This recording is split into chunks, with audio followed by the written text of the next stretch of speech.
기도하겠습니다.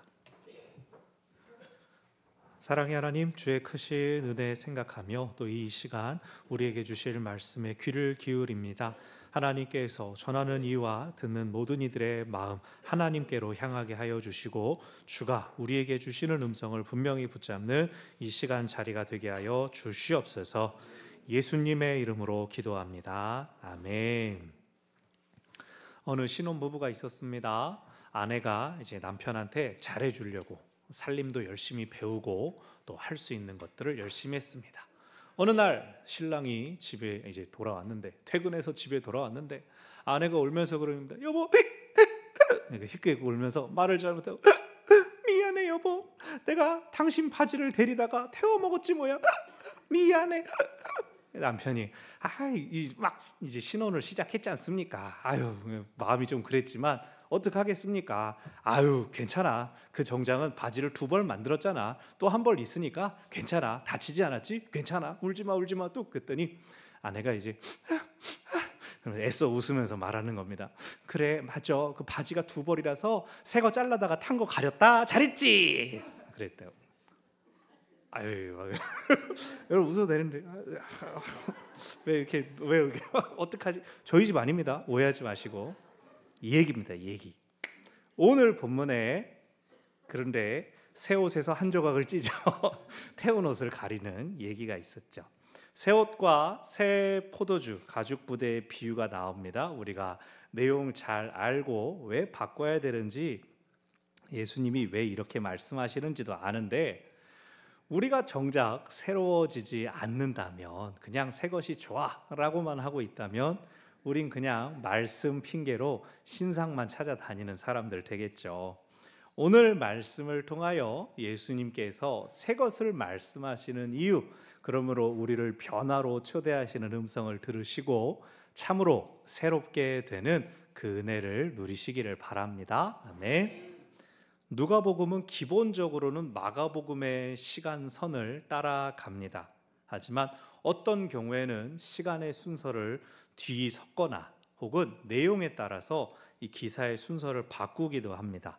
지난주에 말씀드렸던 세례 요한의 경우가 그랬습니다. 예수님께서 세례 요한에게 세례 받으시고 공생애를 시작하신 뒤로도 한동안 세례 요한이 사역을 하고 있었습니다. 그래서 세례 요한과 예수님과 사역이 겹치는 시간이 있을 때에 요한복음을 보면 세례 요한을 따르던 사람들이 예수님에게로 가는 일이 생겨납니다. 그랬을 때 세례 요한이 그는 흥하여야 하겠고 나는 쇠하여야 하리라. 내 사역이 여기까지다. 이젠 예수님께로 더 많이 가야 된다라고 말합니다. 그래서 시간적으로는 예수님께서 사역하시는 중간에 세례 요한이 감옥에 갇히고 사형까지 당하지만, 누가는 의도적으로 요한이 감옥에 갇혔다, 그리고 그 다음부터 예수님의 공생애가 시작되는 것처럼 표현합니다. 나중에 보면 세례 요한의 제자들이 감옥에 갇혀있는 세례 요한을 대신해서 예수님께 찾아와 당신이 우리가 기다린 메시아가 맞습니까? 질문도 하고 말도 걸지만 세례 요한이 사형당하는 이야기는 누가는 다루지 않습니다. 그저 나중에 헤롯이 세례 요한 내가 처형시켰잖아 라고 회상하는 장면만 나오고 맙니다. 이렇게 한 누가의 의도는 누가복음을 읽는 사람들로 하여금 예수님만 바라보라는 겁니다. 세례 요한에 대해서는 그가 예수님의 오실 길을 준비하는 사역, 그걸 잘 마쳤다, 그것만 알면 되고 이제는 예수님만 주목하여 보라는 뜻입니다. 이것은 우리 신앙생활에서 본질과 비본질을 가리는 것과도 관계가 있습니다. 성탄 때 말씀드린 것처럼 성탄 트리 위에 있어야 되는 게 꼭대기에 별이 있어야 됩니까? 십자가가 있어야 됩니까? 이것은 비본질적인 것입니다. 성탄의 본질은 하나님께서 우리 가운데 내려오셨다는 겁니다. 지난주에 살핀 것처럼 큰 기쁨의 좋은 소식이 우리에게 나타난 것이 성탄의 본질입니다. 동방박사가 3명이었는지 4명이었는지 목자들이 양들을 다 끌고 왔는지 말았는지 그건 다 비본질적인 것입니다. 오늘 본문에도 나오지만 비본질에 매달렸던 것이 바리새인들이었습니다. 형식을 중시하다가 정말로 중요한 것을 놓쳤죠. 그들은 예수님께 온갖 경건의 모양들을 요구하면서 예수님을 판단하고 정죄했지만 본질은 무엇이었습니까? 예수님은 그들에게 율법을 주신 하나님이셨습니다. 경건 그 자체이신 예수님을 알아보지 못했습니다. 사랑하는 여러분, 본질과 비본질을 잘 분별하여 본질을 붙잡으시기를 바랍니다. 물론 비본질이라고 다 필요 없는 것은 아닙니다. 그것 다 역시 쓸 때가 있기는 합니다. 그러나 비본질적인 것들 때문에 본질적인 것을 놓치는 일은 없어야 되겠습니다. 지난주에 공동회에 잘 마치셨습니다. 본질적인 것은 적법한 절차를 따라 여러분의 의사 표현이 잘 이루어졌다는 겁니다. 이번 주 시차례를 경유해서 노회에 서류가 올라가면 이후의 절차들은 노회와 협의하면서 진행될 것입니다. 우리 교회가 코로나 이후에 계속 회복과 안정을 넘어서 성장으로 나아가야 된다. 이것이 본질인 겁니다. 누가 왜 반대를 했느냐? 이거는 이제 비본질적인 것이죠. 솔직히 조금 궁금하긴 하지만 말씀 듣고 싶지만 비본질, 더 본질적인 것을 붙잡아야 되겠습니다. 점점 더 계속해서 주가 쓰시는 교회, 영혼 구원을 위한 방주로 다음 세대를 위한 요람이 되는 그러한 교회가 되는 것이 우리 교회가 붙잡을 본질입니다. 누가는 예수님의 초기 사역을 이렇게 시간이 아니라 내용별로 구분하여서 정리했습니다. 예수님이 세례와 시험을 받으심으로 하나님의 아들 정체성을 분명히 하셨습니다. 갈릴리에서 처음 사역을 시작하실 때 가르치시고 병을 고쳐주시고 귀신을 쫓아주셨습니다. 어떤 사람들은 예수님의 가르침을 거부하였지만 어떤 사람들은 예수님께 열광했습니다. 하지만 예수님은 지나친 열광은 또 경계하셨습니다. 병자들이 해가 저물어도 계속해서 쉬지 않고 몰려들고 예수님 다른 동네 가지 말고 우리에게 계속 말씀해 주세요. 우리 예수님의 가르침을 더 듣고 싶어요. 그렇게 하는 청원들에 대해서도 예수님은 사탄의 시험을 물리치실 때처럼 무엇이 본질인가를 분명히 하셨습니다. 예수님의 하나님 나라 사역에 가르침도 있고 병고침도 있었습니다. 그러나 예수님은 환영받는 곳에만 머물러 계실 것이 아니었고 또 예수님은 병만 고치는, 육체만 고치는 분이 아니셨습니다. 그래서 예수님은 일부러 갈릴리 여러 동네들로 두루 다니시고 또 때로는 사람들로부터 거리를 두고 홀로 기도하는 시간들을 가지셨습니다. 이렇게 4장까지 예수님께서 당신의 사역 정체성을 분명히 하신 뒤에 제자들을 부르십니다. 마가복음에서는 예수님께서 시험받고 돌아오신 후에 바로 제자들을 부르시고 함께 사역을 하셨습니다. 이 모습은 마치 너가 나를 따라오면 놀라운 일을 보게 될 거야, 기대해도 될 거야, 나를 따라와 봐라, 이런 느낌입니다. 하지만 누가복음에서는 이미 예수님께서 갈릴리에서 큰 사역들을 이루어내셨기 때문에 제자로 부름을 받았을 때 진짜일까? 내가 진짜 사람 낳은 어부 될 수 있을까? 놀라운 일 보게 될 수 있을까? 믿음의 문제는 이미 지나갔습니다. 누가복음에서의 제자도는 저분이 정말로 큰 일을 행하시는 분이신 줄은 알지만 내가 저분을 따라가도 되는 자격이 있나? 내가 저분을 따라갈 수가 있을까? 좀 더 실존적이고 좀 더 현실적인 고민으로 제자도를 간다는 것이죠. 그래서 5장 초반부에 예수님께서 시몬 베드로를 부르셨을 때 그가 주여 나를 떠나소서 나는 죄인이로소이다. 주님은 나와 가까이 하시면 안 되는 거룩한 분이십니다. 나는 너무나 부족하고 연약한 자입니다. 그렇게 말했던 것입니다. 하지만 예수님은 시몬과 또 함께 동업하던 어부들까지 제자로 부르셨고 그들은 모든 것을 배에 버려두고 주님을 따랐다라고 성경은 전합니다. 오늘 본문은 그 후에도 제자들과 함께 갈릴리 사역을 하시던 중에 레위를 부르시는 내용입니다. 마가복음과 누가복음에서는 레위라고 나오고 마태복음에서는 마태라고 나옵니다. 원래 이름이 레위였고 아마도 예수님께서 부르신 이후에 새 이름을 쓴 것이죠. 마치 시몬이 베드로가 된 것처럼. 레위는 야곱의 12 아들들의 이름에까지 올라가는 아주 오랜 기원의 이름입니다. 연합하다, 연합, 하나됨, 결속 이런 뜻입니다. 그러나 여기 나오는 레위, 그의 직업 세리는 그를 그의 백성에 섞이지 못하게 했습니다. 분리시켰습니다. 로마는 식민 지배하는 백성들 가운데 로마의 지배를 받는 백성들은 인두세라는 게 있었습니다. 사람마다 내는 세금이었는데 이 세금이 얼마나 높았냐면 성인 유대인의 하루 일당에 해당하는 금액이었다고 합니다. 이게 정확히 한 달에 한 번인지 1년에 한 번인지 모르지만 일단 금액이 상당히 높은 직접세가 있었고 그 밖에도 여러 가지 간접세들이 있었습니다. 문을 통과할 때는 어느 정도 무게의 짐의 무게에 따라 문을 손상시킬 수도 있으니까 통행세를 내야 됐고 어디를 밟는 세금이 있었고 무슨 세금이 있었고 그런 여러 세금들 때문에 유대인들이 고통받았습니다.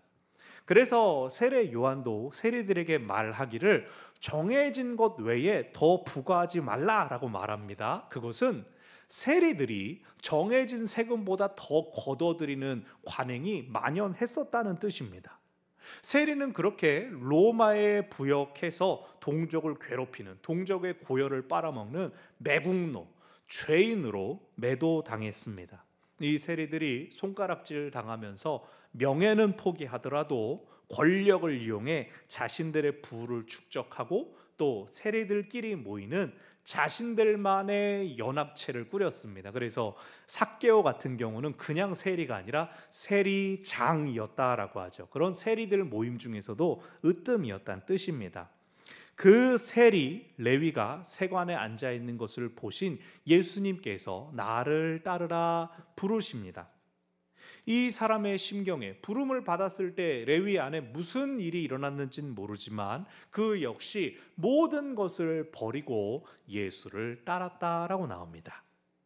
동족과는 연합하지 못했던 레위가 그럼 어떻게 모든 것을 버리고 예수님을 따랐는가? 그것이 29절에서 나오는데 그것은 큰 잔치를 열어서 예수님과 또 많은 사람들을 대접하는 것이었습니다. 우리도 옛날에 잔치하면 대문 활짝 열어놓고 며칠씩 잔치하면서 지나가는 사람, 동네 거지, 누구든지 와서 먹고 갈 수 있게 다 차리지 않았습니까? 자기 이익을 추구하고 사리사욕을 채웠던 레위도 예수님을 만난 뒤에는 자신의 것을 많은 사람들을 향해 내어놓는 표지로 잔치를 열었습니다. 당연히 그 자리에 원래 교제하던 세리 친구들이 다 왔을 것이고 또 예수님과 제자들도 다 함께 했습니다. 그런데 그때 바리새인들과 서기관들이 나타나서 예수님의 제자들을 비방합니다. 너희들은 어째서 세리와 죄인들과 함께 먹고 마시느냐? 경건한 유대인들이라면 죄인들과 겸상하지 않는 법인데 너네들 죄인들과 함께 먹고 마시니 불경건한 사람들이구나 라고 비난하는 것입니다. 여러분, 이 말을 들었을 때 제자들의 기분이 어땠을 것 같습니까? 우리는 어차피 신분이 천한 어부니까 괜찮아요 막 이러면서 대충 흘려들었을까요? 그러지 않았습니다. 그들의 신분이 낮았을지언정 그들의 경건성을 폄훼하는 말은 불쾌한 말이었습니다. 왜냐하면 나중에 사도행전에서 베드로가 그러지 않습니까? 기도하던 중에 환상을 봤더니 하늘에서 내려온 보자기에 뱀, 돼지, 우리는 군침이 돌고 건강에도 좋을 것 같은 그런 음식들. 그러나 베드로는 그것이 하늘에서 내려왔을지라도 하나님, 나는 그런 거 먹는 사람 아닙니다. 나는 경건한 유대인입니다 라고 하늘에서 내려오는 것도 거부할 정도 아닙니까? 그러니까 예수님의 제자들이 공격을 당하고 비난을 당했다고 해서 정말로 불경건한 사람들은 아니었다는 겁니다. 이 제자들 역시 경건한 유대인으로 살고자 하는 그 자부심을 가지고 있는데 예수님을 비난하는 무리들은 그거를 붙잡고 흔드는 겁니다. 예수님이 대답하십니다. 여러분 잘 보셨습니다. 이 사람들이 죄인이기 때문에 내가 여기 있어야 되지 않겠어요? 의사가 건강한 사람 붙잡고 진료하고 치료하지 않습니다. 아픈 사람을 고쳐줘야죠.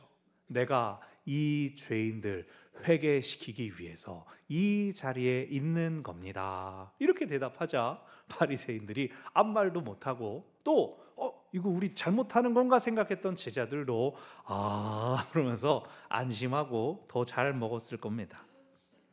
이번에는 바리새인들이 먹는 걸 가지고 물고 늘어집니다. 사실 요 33절부터 이어지는 금식에 대한 논쟁은 원래는 이 레위와는 별도의 이야기인데 누가는 자연스럽게 잔치 모티브를 가지고 먹고 있으니까 왜 금식 안 하느냐라는 논쟁으로 연결했습니다. 바리새인들이 말합니다. 세례 요한의 제자들도 금식하더라. 우리 바리새인들도 제자들은 금식하며 기도한다. 그렇게 하나님 앞에 간절함으로 나아가야 되는데 왜 당신 제자들은 맨날 먹고 마십니까? 금식 기도 안 합니까? 그렇게 물고 늘어지는 것이죠. 앞서서 죄인들과의 겸상이 불경건한 일인 것처럼 금식하는 사람이 경건한 사람인데 왜 당신은 그것을 안 가르치느냐는 겁니다. 그러니까 아무리 생각해도 당신들에게는 우리가 생각하는 경건함이 없습니다 라고 비난하는 것이죠. 예수님은 혼인을 비유로 대답해 주셨습니다. 왜 금식을 했겠냐?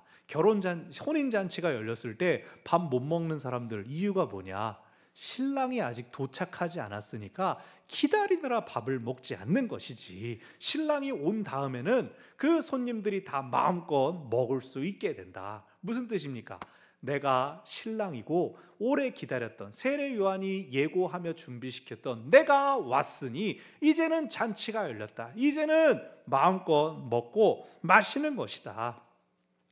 진짜로 예수님께서 성전에, 어린 예수님이 정결례를 위해 성전에 갔을 때 나이 든 시므온과 안나라는 사람들이 있었습니다. 이 사람들이 금식하며 경건함으로 하나님의 나라를 기다리는 사람들이었다라고 하는 표지가 있습니다. 그 증언이 있습니다. 근데 예수님이 오셨으니 이제 기다림은 끝이 났습니다. 하나님 나라 잔치가 이 땅 가운데 열려졌고 허락되었습니다.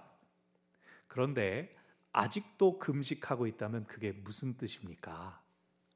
신랑이 왔는데 못 알아보고 있거나 혹은 잔치에 초대받지 못했다는 뜻이죠.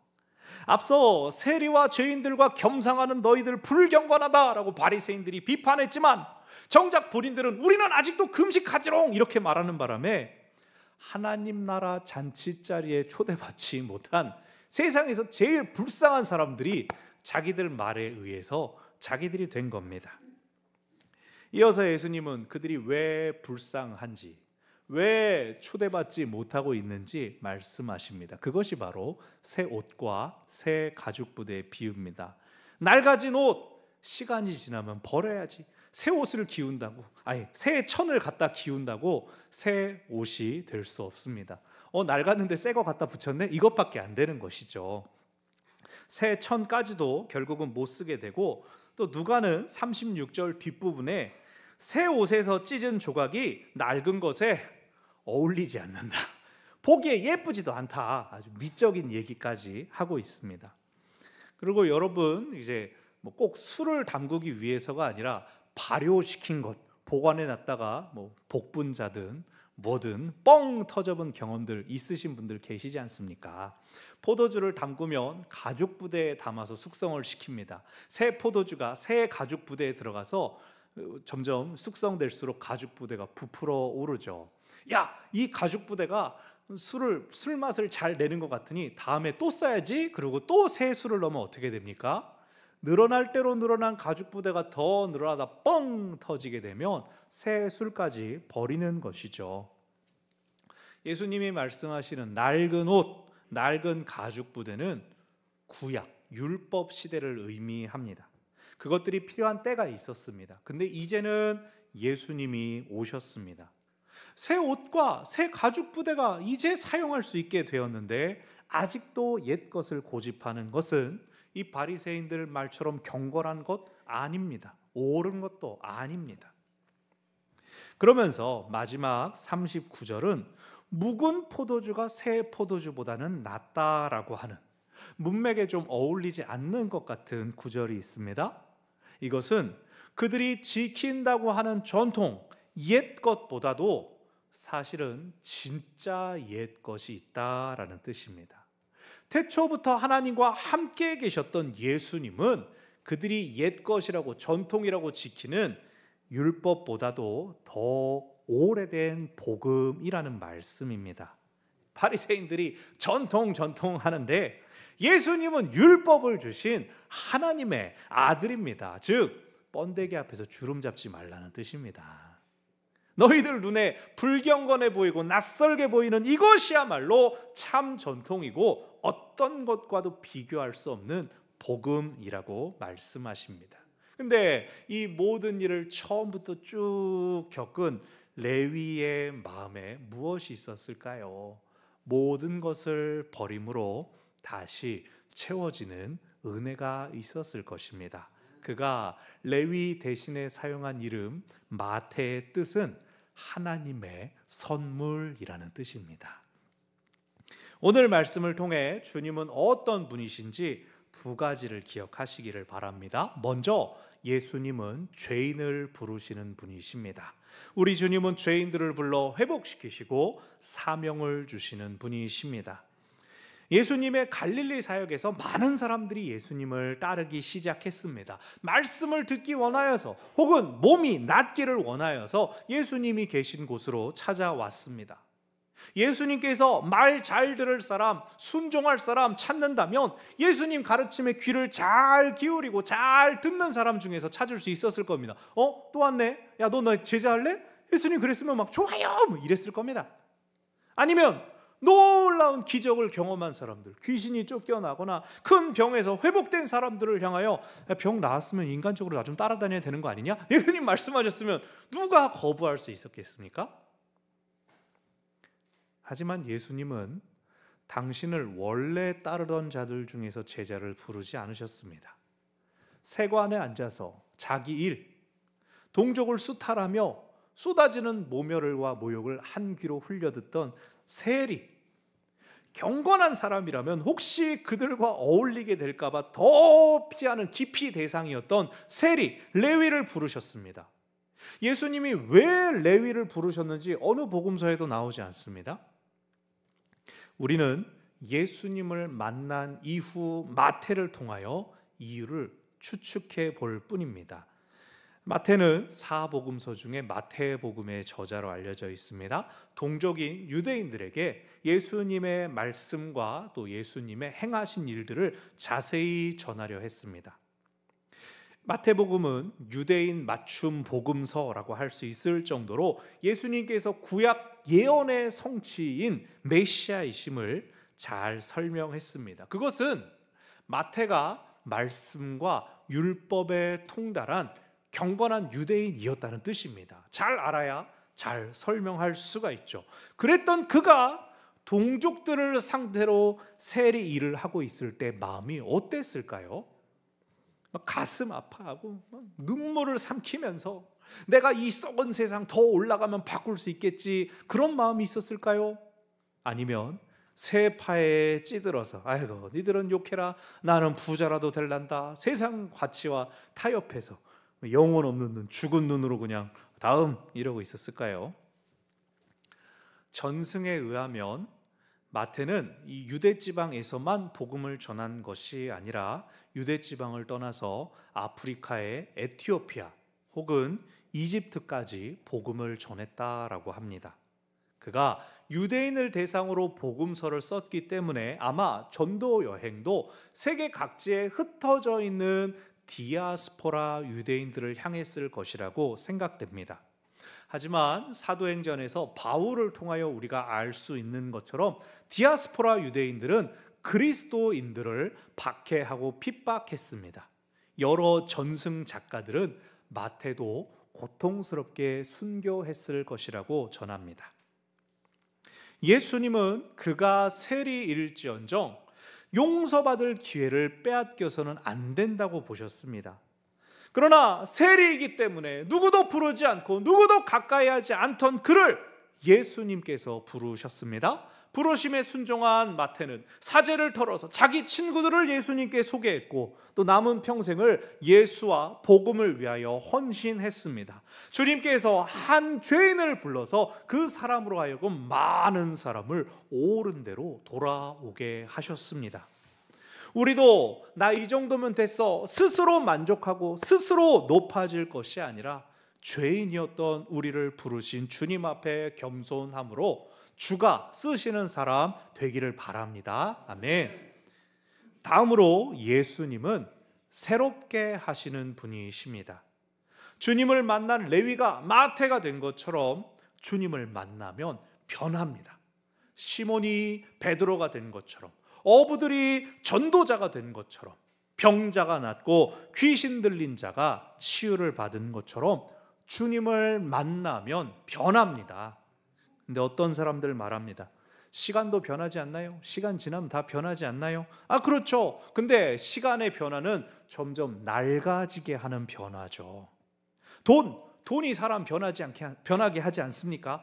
그렇죠. 근데 돈은 겉모습은 바꿔줘도 본질적인 변화는 못 줍니다. 오히려 제가 볼 때는 돈이 많아져서 사람이 변하는 것보단 돈이 없어졌을 때 사람이 더 잘 변하는 것 같아요. 정신 차리고 이렇게 살면 안 되겠다. 같은 변화라도 낡아지고 소진되는 게 좋은 변화가 아닙니다. 그러나 예수님은 우리를 새롭게 변화시켜 주십니다. 예수님과 함께라면 낡아지고 늙어지는 것이 아니라 깊어지고 성숙해집니다. 그런데 내가 변하지 않으면서 새 것 주세요, 새 은혜 주세요 아니라는 겁니다. 내가 새 부대가 될 때 내게 주시는 은혜가 내 안에서 나와 함께 무르익어 갑니다. 예수님을 통해서 내가 변하고 그 다음에 나의 주변이 변하게 되는 것입니다. 제자들은 새로워지기 위하여 자신의 모든 것을 버렸습니다. 새로움으로 자신을 내던지고 주님께 자신을 맡겼습니다. 그리고 주님의 위대한 하나님 나라 역사의 증인이 되었습니다. 주님은 오늘 우리도 새로움으로 초대하십니다.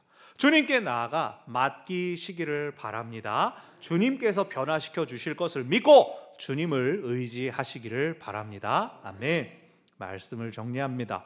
주님은 죄인들을 부르시고 사명으로 새롭게 하십니다. 죄인인 자리, 죄인인 상태에 머물러서 언제 변하지? 기다리고만 있는 것이 아니라 모든 것을 버릴 각오로 주님을 구하시기를 바랍니다. 그 주님의 부르심에 응답하는 자에게 주님께서 사명을 주시고 새롭게 하십니다. 그 은혜를 받아 누리는 우리 모두가 되기를 바랍니다. 아멘.